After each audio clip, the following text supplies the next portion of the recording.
हजरत सुलेमान और बिल्किस का पूरा वाकया सूरह अन-नम्ल आयत 20 से 44 तक मिलता है। आज हम इसको आसान भाषा में डीकोड एक्सप्लेन करेंगे। क्या आप जानते हैं, इतिहास में एक ऐसा बादशाह भी गुजरा है जिसकी हुकूमत सिर्फ इंसानों पर नहीं थी, बल्कि जिन्नात, जानवर, परिंदे और यहाँ तक कि हवाएं भी उसके हुक्म की गुलाम थीं। खूंखार जिन्नात उनके लिए और बड़े बड़े महल तामीर करते थे। वो कोई और नहीं बल्कि दाऊद अलैहिस्सलाम के बेटे हजरत सुलेमान अलैहिस्सलाम थे। दोस्तों, इतिहास में आज तक किसी भी रानी के पास वो ताकत और दौलत नहीं थी जो यमन की मलिका बिल्किस के पास थी। लोग कहते हैं कि वो आधी इंसान और आधी जिन्न थी। कुछ पुरानी किताबों में ये तक लिखा है कि उसके पैर जानवरों जैसे थे। लेकिन क्या ये सच है या बस एक अफवाह? आज हम कुरान और सच्चाई की रोशनी में उस अजीम मलिका की कहानी जानेंगे जिसने दुनिया के सबसे ताकतवर बादशाह हजरत सुलेमान अलैहिस्सलाम का सामना किया था।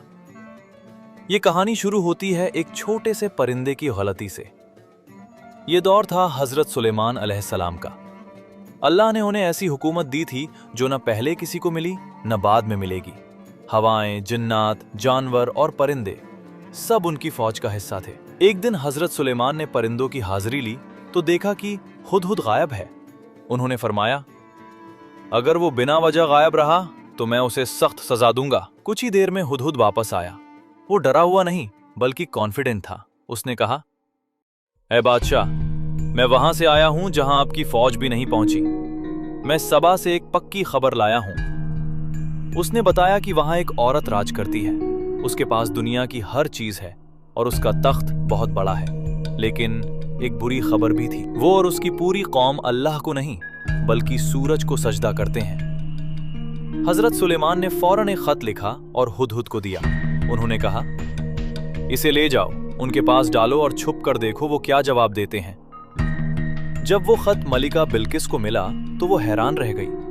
ये खत किसी आम राजा का नहीं था। इसका आगाज ही बिस्मिल्लाहिर्रहमानिर्रहीम से हुआ था। पैगाम साफ था, मेरे सामने घमंड मत करो और फर्माबरदार बनकर मेरे पास आ जाओ। बिल्किस समझदार थी। उसने अपने मंत्रियों से पूछा कि क्या करना चाहिए। मंत्रियों ने कहा, हम ताकतवर हैं, हम जंग कर सकते हैं। लेकिन बिल्किस ने कहा, नहीं, जब बादशाह किसी बस्ती में जंग के लिए घुसते हैं तो उसे तबाह कर देते हैं। मैं पहले कुछ तोहफे भेजूंगी और देखूंगी वो क्या चाहते हैं। बिल्किस ने सोचा कि सुलेमान शायद दौलत के भूखे होंगे।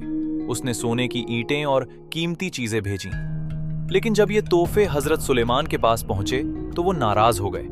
उन्होंने दूतों से कहा, क्या तुम मुझे माल से मदद करना चाहते हो? जो अल्लाह ने मुझे दिया है वो तुम्हारी दौलत से कहीं बेहतर है। वापस ले जाओ ये सब और कह देना, अगर वो न माने तो मैं ऐसी फौज लेकर आऊंगा जिसका मुकाबला वो कभी नहीं कर पाएंगे। जब दूतों ने वापस जाकर ये हाल बताया तो बिल्किस समझ गई कि ये कोई आम बादशाह नहीं, ये अल्लाह के नबी हैं। वो खुद यमन से फिलिस्तीन की तरफ निकल पड़ी। इधर हजरत सुलेमान चाहते थे कि बिल्किस के आने से पहले उसका वो शानदार तख्त उनके दरबार में आ जाए। उन्होंने अपने दरबार में पूछा, कौन लाएगा उसका तख्त? एक बहुत ताकतवर जिन खड़ा हुआ और बोला, आपके दरबार खत्म होने से पहले मैं ले आऊंगा। लेकिन तभी एक शख्स जिसके पास किताब का इल्म था, उसने कहा, मैं आपकी पलक झपकने से पहले उसे यहां ला सकता हूं। और अगले ही सेकंड वो भारी भरकम तख्त वहां मौजूद था। जब बिल्किस वहां पहुंची तो उसने अपना तख्त वहां देखा और पहचान लिया।